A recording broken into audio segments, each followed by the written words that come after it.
So what is up guys, good day, I'm Sir J, and for today's video ipapakita ko sa inyo ang live withdrawal ko sa Micron or Micron app. So let's go.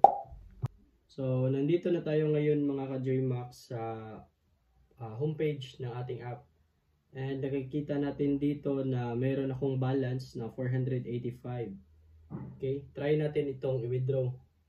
So punta lang tayo sa withdraw. Tapos nakikita nyo dyan 485 yung balance ko na pwede kong ma-withdraw. So type lang natin 480 pesos. So click submit and hintay lang tayo ng saglit.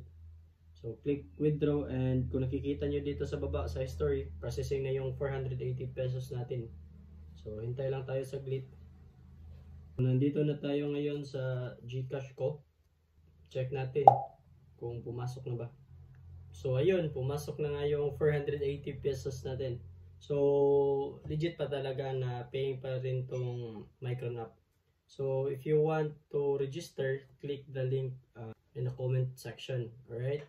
So pa-comment naman kung nakapag-try na ba kayo dito sa app na ito. So thank you so much mga ka-JMax, and see you in the next video.